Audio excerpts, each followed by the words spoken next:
ሀገር አብስታ ታተርፍባቸው የሚገባ የነበሩም ብዙ የተወጠነላቸው በልማት ድርጅትነት ስም የኢትዮጵያን ኢኮኖሚ መሰረት ሊያበጁ የታለመላቸው ፕሮጀክቶች በእጅ የተዘገነጉም ሲሆኑ የሀገሬው አይን አይቷል። ከሀገር ውስጥ እስከ ባህር ማዶ የዕዳ ሸክምን ለእያንዳንዱ ዜጋ በነፍስ ወከፍ በጫንቃው ላይ ጫኑ። ኢኮኖሚውን ሀገር ከሚያፈርስበት አፋፍ ላይ ያደረሱ እነኚህ ሁሉ ከ10ና 15 ዓመታት በፊት የነበሩም የመንግስት የልማት ድርጅቶች መገለጫዎች ናቸው። እንደ ሀገር ትልቅ ስህተትም የሰራንበትም ስቲል አሁንም እያስከፈለን ያለው ነገር ምንድነው? የዛን ጊዜ የነበርነው የፕሮጀክት አፈጻጸም ክፍተቶች አገሪቷን በውጭ ብድርነት ደረጃ ብዙ ብድር ተከመቸ። ግን እኛ የሰራናቸው የመንግስት ልማት ድርጅቶች የሰራቸው ፕሮጀክቶች ግን ማስገኘት የሚገባቸውን የውጭ ምንዛሬ ገቢ ስላላስገኙ አገሪቷ ከፍተኛ የሆነ የውጭ ምንዛሬ ጫና ውስጥ ተገባች። ውስብስብ የሆኑ ችግር ውስጥ ከመግባታቸው የተነሳ አንደኛ የሀገር ኢኮኖሚ እንዲጎዳ ሆነ።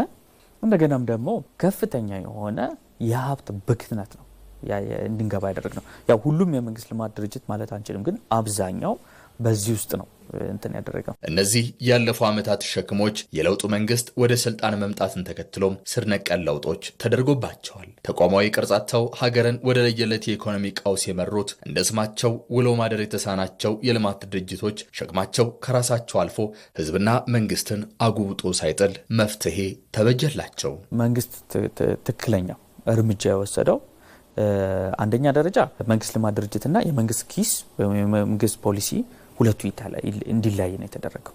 መንግስት ግን ከነዚህ መንግስት ልማት ድርጅቶች የሚጠቀሙ ግን በሁለት መንገድ ነው። አንደኛ ሼር ሆልደር እስከሆነ ድረስ ባለቤት እስከሆነ ድረስ እንደማንኛውም ባለ አክሲዮን አመቱ መጨረሻ ላይ ትርፍ ተካፋይ ይሆናል። አንድ ይህ ስነ ስርዓት ስታብሊሽ መደረጉ አንድ። ሁለተኛ ደረጃ እነዚህ መንግስት ልማት ድርጅቶች አወቃቀራቸው አስተዳደራቸው ከመንግስት ጣልቃ ገብነት ኢንዲፔንደንት መሆን ካፒታል አላቸው። አስተዳደር መዋቅራቸው ፕሮፌሽናሊ በተመራ መልኩ ተደርጎ ታክስ ይከፍላሉ፣ ፕሮጀክታቸውን በአግባቡ ይፈጽማሉ። መንግስት ፕሮጀክቱን ካልፈጸመ እንደ ባለቤትነት ለምንድን ነው ብሎ ይጠይቃል እንደማንኛውም ባለ አክሲዮን። ይሄንን አይነት ትይዩ የሆነ መስተጋብር ራሱ መፍጠሩ ራሱ አንድ ትልቅ ነገር ነው። ዛሬም እነዚህ ተቋማት ስማቸውን ተካክለዋል። ልማት ወልደው ልማት ሆነው ሀገርን ሊያሻግሩም አይን የሚጣልባቸው ሆነዋል። ከትናንት ስህተታችን የተማርንባቸው ነገ ዳግም ላይ ደግሞት ተቋማዊ ስርዓት የተበጀላቸውም ሆነዋል። በዚህም የሀገርን መቀነት በሀብት መሙላት ጀምረዋል። ከ2014 ጀምሮ አጠቃላይ አመታዊ ገቢ ከ704 ቢሊዮን ወደ 2.1 ትሪሊዮን ማደግ ችሏል። ትርፋማነት ባለፉት 4 ዓመታት 50% በአማካይ ማደግ ችሏል።